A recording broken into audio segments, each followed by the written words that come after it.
What's up, SellerAmp Nation? In today's video, I'm going to walk you through Q4 mistakes you need to avoid to maximize your sales and profits this Q4 December holiday rush. Let's get right into it. Also, if you guys have any questions, please let us know down below in the description. We really know what we're talking about in terms of Q4 success, and we want to help you guys have as much as possible. So let us know. Let's get right into the video. Q4 mistakes to avoid to maximize sales and profits. Let's get after it. These are lessons learned selling over $493,000 in Amazon in a 30-day period last Q4. So I really know what I'm talking about in terms of like merchant fulfilled, scaling, and I want to make sure you avoid all this stuff so you can have as maximum results as possible in your own Amazon business. Okay, so the first one is not having merchant fulfilled completely dialed in. So only a small percentage of products are able to be merchant fulfilled year round. However, during December, nearly everything is FBM friendly as FBA sellers completely drop off. So it's really important to note that a lot of people have limiting beliefs around being able to get the buy box FBM, but they haven't seen the holiday rush when the sellers completely drop off, the price really shoots up, and you can easily hop in and get a ton of FBM buy box share. So it's really important that you have supplies ready. So in terms of supplies, I recommend 9x12 poly mailers, 4x8 bubble mailers, 12x15.5 bubble mailers that just come, or poly mailers that just come from Amazon. And then Staples, Uline, and Walmart all have good boxes in the 15x12x10 range that'll fit most things that fit in a box. Specifically, stuff that has poly bags scales really nice because you don't need to worry about taping it and everything as well. It's important that you understand how to calculate the FBM cost on SellerAmp as well, which comes from just scrolling down on the Chrome extension and toggling off FBA, toggling on FBM, and then putting in the FBM cost on SellerAmp. And then in terms of shipping settings, it's very important that you go ahead and charge free shipping for standard and then update your shipping templates for expedited and next day to charge a decent amount to justify the extra effort you're gonna have to put in for that. You're gonna buy shipping through Amazon for the most part.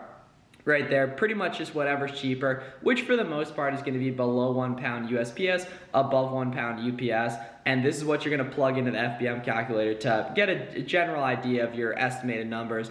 Obviously, shipping is gonna be a little bit more expensive if you're in Pennsylvania and shipping to California, or in Washington, shipping to Virginia, but for the most part, this is a pretty good estimate that I would recommend screenshotting so that you know what you need to pay right here. So 0 to 3 ounce, 350 to 450, 4 to 7 ounce, 450, 550, 8 to 11 ounce, 5 to 650, 550, 650, 12 to 15, 550, 6.5, and then 1 to 3 pounds is gonna be, for the most part, UPS ground, but you're gonna buy whatever's cheaper through Amazon, which is in general gonna be right here. Occasionally, shipping's gonna be incredibly expensive through Amazon. In that case, I'd recommend going to pirateship.com and buying shipping through there. Pirateship is a third-party shipping website that's authorized with USPS and UPS that can occasionally offer competitive rates right there. But for the most part, you're gonna buy shipping through Amazon right there.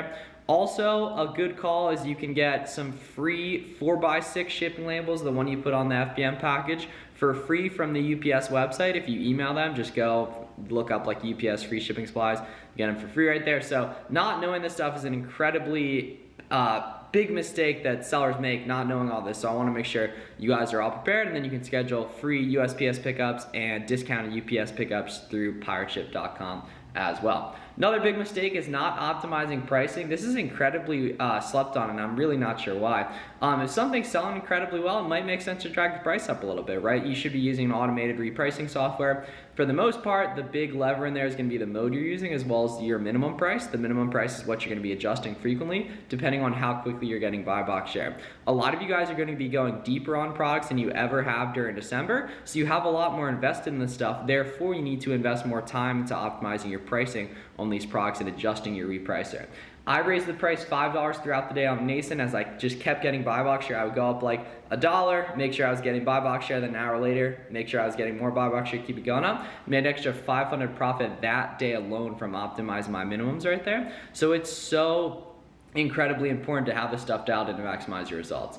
Another big mistake sellers make is lack of Black Friday, Cyber Monday preparation, which really comes down to, in my opinion, building out your own personal database of leads. The easiest way to do this is via the one-click export on the SellerAmp spreadsheet, Google Sheets feature, which you can set up different spreadsheets for like Q4, almost good, out of stock, specific websites like Target, for example, that you really might like, Kohl's, something like that. And especially, if you see something performed well last year during Q4, have it spreadsheeted for this year. I don't necessarily mean buy stuff and hope for it to go up in price, but just have it cataloged to go ahead and look for during Black Friday, Cyber Monday, which is the cheapest buy cost in the entire year for online and retail arbitrage. And you can research Black Friday, Cyber Monday sales prior to being ready. Like, you need to have a burner email address that's subscribed to as many newsletters as possible, so you're getting fed their marketing materials. You can also like really dig and find like investor reports, and like BlackFriday.com shows predictions on sales that are coming up, as well as it shows information on past Black Friday sales that have happened at your favorite websites. That is an incredible resource to get prepared and build databases of leads and then know what discounts are coming ahead of time right there. Okay, big issue and big mistake a lot of sellers make is completely deviating in their focus and thinking for some reason that magically they should only start selling toys during Q4.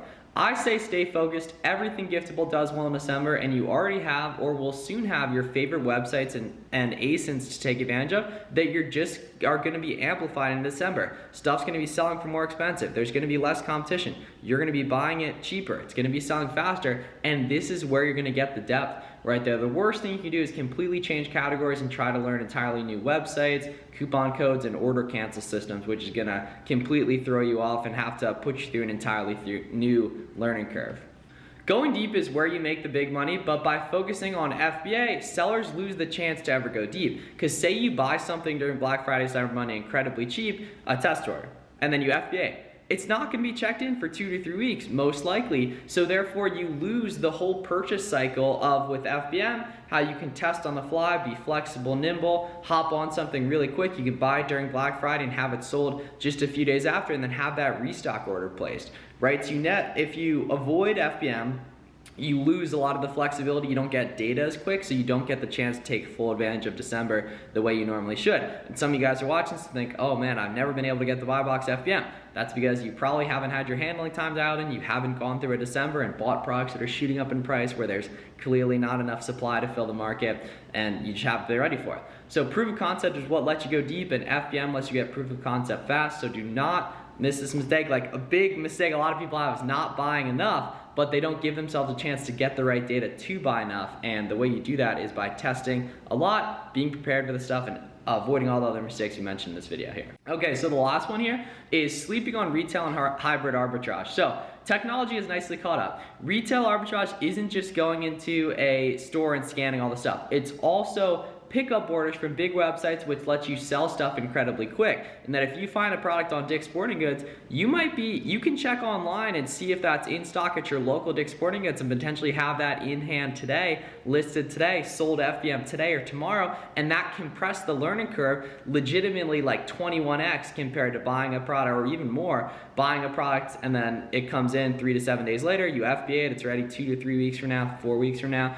But with hybrid arbitrage, where you can source online, pick up in store, it lets you get data so quick. And the same thing with retail arbitrage. Like, there's gonna be deals everywhere in December, and your competition doesn't wanna go out in the field and do RA, so you'll be rewarded handsomely for getting after it. And understand, just like OA, you build leverage with retail arbitrage as well. With OA, you get to know different websites, you get to learn their coupons, you get to build rewards with them, which you get to do with retail arbitrage as well. You learn coupons, you can use discounted gift cards. It's the same way with RA. You can build tons of competitive advantage using discounted gift cards, getting to know the employees, asking them what new products they're putting out, when their deals start, when they're putting out new products, and you can build a lot of competitive advantage with that the same way you can with OA, and a lot of people don't think about it like that. So I hope this stuff was helpful for you guys. If you guys got any questions, please let us know down below in the description. We want to make sure everyone crushes their Q4 as much as possible. We're here to help, so we appreciate you guys watching this video. It's all right. And if you guys got any questions, let us know down below, and we'll see you in the next one. Avoid these Q4 mistakes, guys.